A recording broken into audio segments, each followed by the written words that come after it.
Assalamualaikum warahmatullahi wabarakatuh. Halo anak-anakku, apa kabar hari ini? Apakah baik? Alhamdulillah kalau baik. Yaudah kita langsung saja.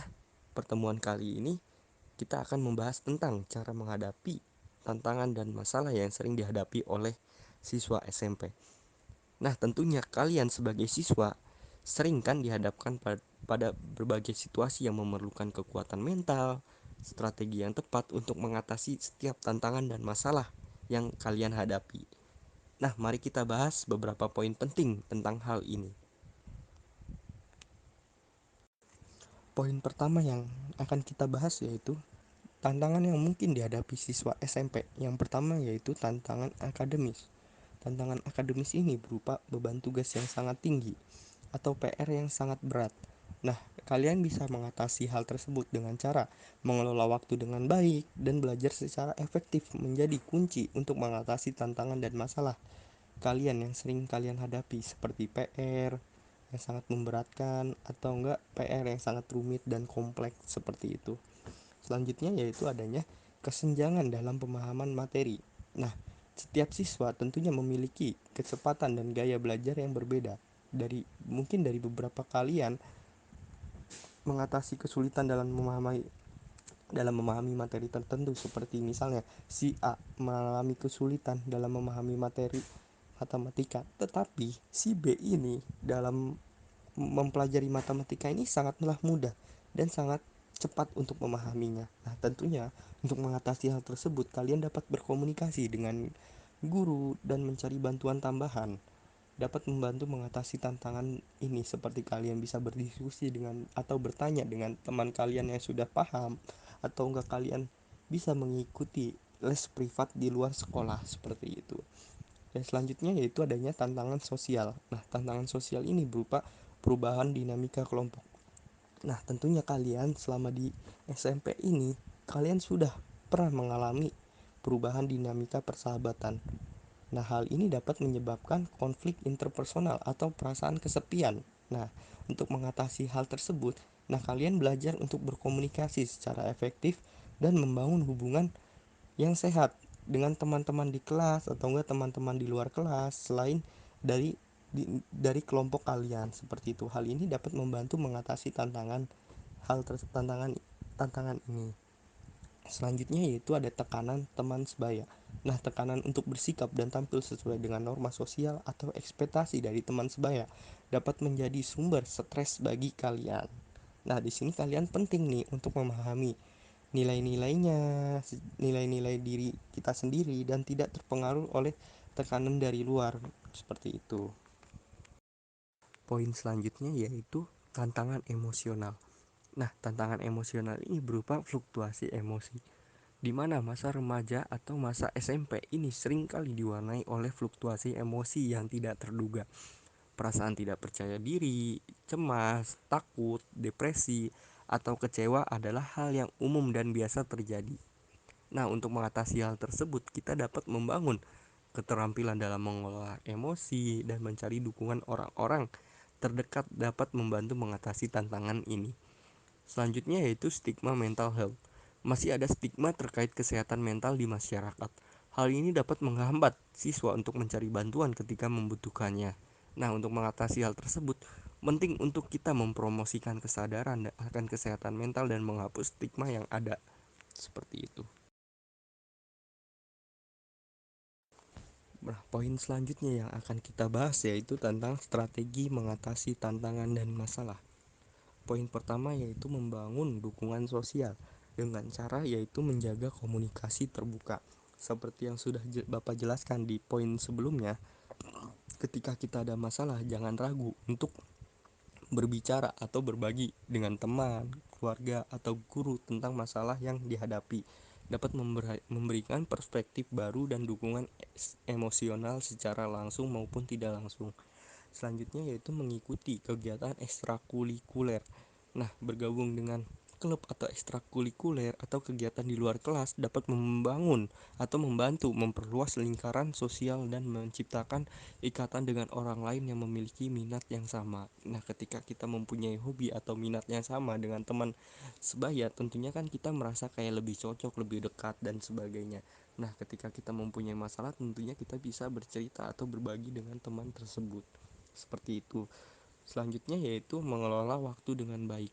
Nah, mengelola waktu dengan baik ini yaitu dengan cara membuat jadwal yang teratur. Nah, menjadwalkan waktu untuk belajar, istirahat, hiburan secara teratur dapat membantu mengurangi stres dan meningkatkan produktivitas dalam pembelajaran seperti itu. Selanjutnya yaitu mengidentifikasi prioritas. Nah, seperti yang sudah Bapak jelaskan, nah kalian di sini harus bisa memprioritaskan skala belajar untuk mengidentifikasi tugas yang paling penting dan mendahulukan yang perlu diselesaikan dahulu. Seperti tugas yang ingin dikumpulkan, kalian bisa membagi tugasnya dengan penjadwalan, seperti tugas yang akan dikumpulkan dahulu dan tugas yang dikumpulkan terakhir, seperti itu. Poin selanjutnya yaitu dengan meningkatkan keterampilan mengatasi masalah. Nah, di sini kalian bisa dengan menggunakan metode proaktif. Belajar untuk mengantisipasi masalah yang mungkin muncul dan merumuskan rencana untuk mengatasi mereka sebelum menjadi lebih besar, seperti itu. Nah, selanjutnya yaitu belajar dari pengalaman. Nah, di sini kalian dapat menggunakan pengalaman masa lalu untuk tumbuh dan mengembangkan keterampilan dalam menghadapi tantangan yang serupa di masa depan. Selanjutnya yaitu menjaga kesehatan mental dan emosi.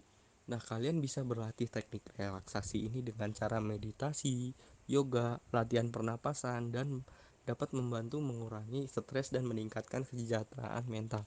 Seperti contoh sederhananya, ketika kalian dihadapi masalah, kalian harus menghadapi masalah tersebut dengan rileks dan tenang. Nah, kalian bisa dengan mengatur nafas kalian seperti tarik nafas yang dalam dan keluarkan secara perlahan. Nah, itu dapat mengatur ritme pernapasan sehingga kalian dapat jauh lebih tenang.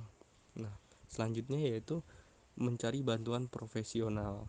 Nah, jika perlu, jangan ragu untuk mencari bantuan dari guru BK atau konselor sekolah atau profesional jika menurut kamu kesehatan mentalmu itu butuh atau emang membutuhkan dukungan seperti itu dan saran dari orang lain.